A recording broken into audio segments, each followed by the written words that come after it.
My name is Claire, I'm 34, and I co-own a boutique marketing agency in Austin with a man I once trusted more than my own family. 2 years of 18-hour days built that company, from a shared laptop in my apartment to a real office with 12 employees. I know every line of our books the way most people know their own phone number.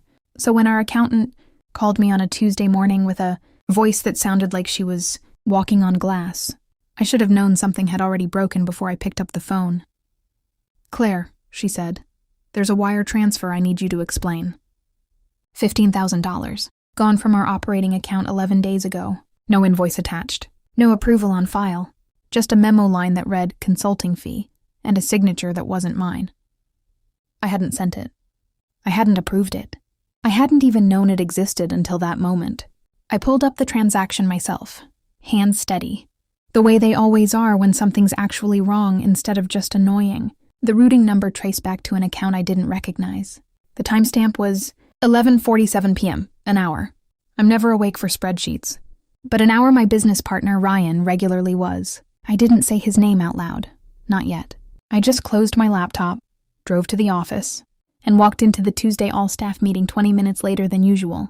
The one Ryan had scheduled without telling me the agenda had changed. 12 employees were already seated around the conference table when I walked in. Ryan stood at the head of it, tablet in hand. A printout of our bank statement projected on the screen behind him.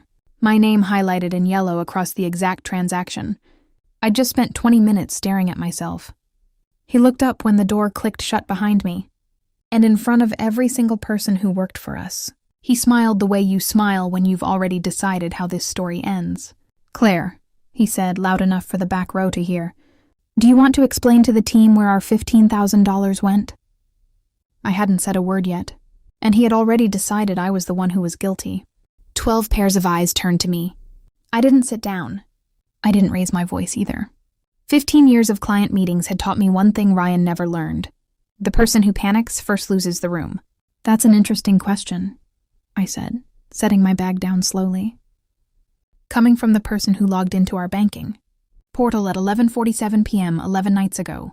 A ripple went through the table. Our creative director, Priya, glanced at Ryan, then back at me. Ryan's smile didn't move, but something behind his eyes did. "I wasn't anywhere near a computer that night," he said. "I was at my daughter's recital. Ask anyone. Nobody at that table could ask anyone." Nobody at that table had been at his daughter's recital except him. "Funny," I said, "because the login came from the office IP address, the same one your desktop uses when you work late." I hadn't confirmed that yet. I was guessing. The way you guess when you've watched someone flinch a half-second too long. His jaw tightened. I'd guessed right. Ryan recovered fast, faster than I expected. "I think what's actually happening here," he said, turning back to the room, "is that Claire's been under a lot of pressure lately. New client accounts, the lease renewal."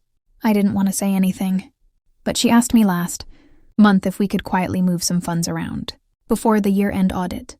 I felt the floor tilt slightly, not because it was true, because I understood, in that exact second, that he'd prepared this. Not reacted to it, prepared it. Rehearsed it, maybe, in a mirror. The way you rehearse a lie you plan to tell more than once. Priya's expression shifted from confusion to something more careful, more guarded. Our junior designer, Marcus, looked down at his laptop like he wished he could disappear into it. They were starting to believe him. I could have argued right there. I could have raised my voice, demanded the room, defended myself sentence by sentence in front of 12 people who signed their paychecks with our joint signatures. That's what he wanted. A scene he could point to later and say, "See how she reacts when she's caught." Instead, I picked my bag back up, looked him directly in the eyes, and said the only sentence I needed to say. "I already called the bank this morning, Ryan, before I walked in here." His smile finally cracked. I didn't wait for him to respond. I turned to the room instead. "This meeting's over. Everyone, back to your desks. Ryan and I need to talk." Nobody moved right away. 12 people looked between us like they were watching a tennis match with no winner yet declared. Priya was the first to stand, gathering her notebook, and the rest followed her lead one by one until it was just Ryan, me, and the hum of the office AC. He waited until the door clicked shut before his composure finally slipped. "You called the bank? Behind my back?" "I called the bank because 11 days ago, someone moved $15,000 out of an account with both Our names on it. Ryan, that's not behind your back. That's my job. It's our company, he snapped. I don't need your permission to make a business decision. You do when there's no invoice. No vendor, no paper trail. Just a memo that says consulting fee. And a login timestamp that puts you in this building at midnight. Kept my voice level, the way I'd kept it in front of 12 employees 10 minutes earlier. So tell me what the consulting was for, Ryan. Tell me the name of the consultant. He didn't answer. He walked to his desk instead, picked up his phone, and for a moment I thought he was calling a lawyer. He wasn't. He was pulling up something to show me some defense he'd clearly built in advance, the same way he'd built the story he'd told the room. But before he could turn the screen toward me, my own phone buzzed in my pocket. A text from our accountant, the same one who'd called me that morning with a voice like broken glass. Claire, found something else. You need to see this before you talk to him again. Attached was a screenshot. A second transaction I hadn't seen yet. Smaller, $1,800, sent to the same unfamiliar account, 3 months earlier, back when I'd been in Chicago for a client pitch and Ryan had sworn, over the phone, that he was just holding down the office. I looked up from my phone at the man I'd built this company with. He was still holding his own phone toward me, mid-sentence, still building whatever story he thought would save him. I didn't say anything about the second transaction yet. I just smiled, the same smile he'd worn 20 minutes ago in front of the whole team, and said, Ryan, how long has this actually been going on? His face told me the answer before he opened his mouth. He set the phone down slowly, like it had suddenly gotten heavier. It's not what you think. Then tell me what it is. I held mine up, the screenshot still glowing on the screen between us, because what I think is that $1,800 left this company while I was in Chicago, pitching a client for both of us, and you told me you were holding down the office. Ryan sat down at his desk like his legs had made the decision without him. For the first time since I'd walked into that conference room, he didn't have a story ready. There's a woman, he said finally. Sophia. She used to freelance for us on the Delgado account, remember? We stayed in touch after the contract ended. She hit a rough patch. Rent, a car repair, I don't know, it started small. I told myself I'd pay it back before you noticed. With company money, I was going to replace it. I swear, Claire, I was going to... You didn't replace the first one, I said.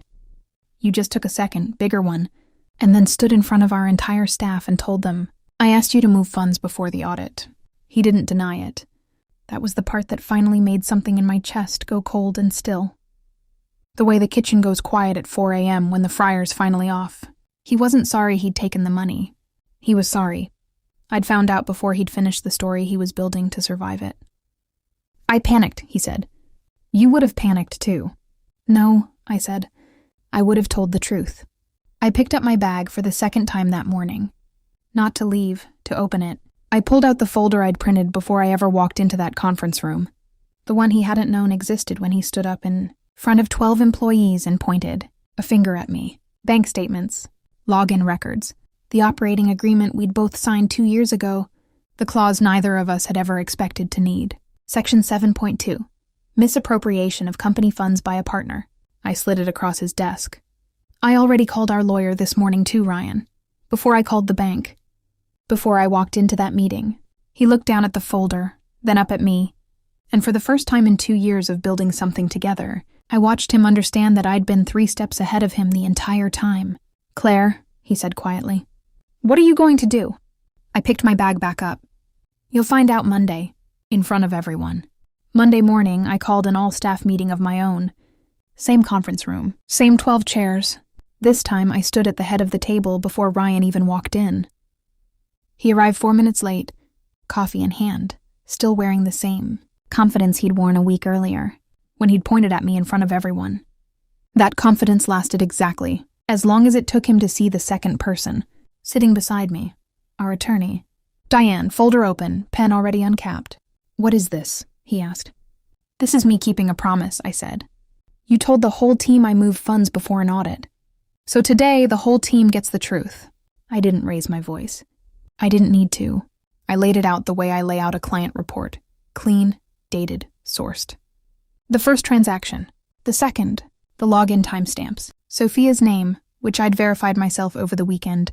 Cross-referenced against a freelance contract. that had ended 14 months before the money started moving. Diane confirmed calmly that under Section 7.2 of our operating agreement, Ryan's ownership stake was subject to immediate forfeiture upon proof of misappropriated funds, proof that now sat printed in front of 12 witnesses who'd watched him lie to their faces the week before. Priya didn't look away this time. Marcus didn't stare at his laptop. They watched Ryan the way you watch someone finally run out of road. "You can't do this," Ryan said, but his voice had already lost the room. "Rooms know before people do." "I already did," I said.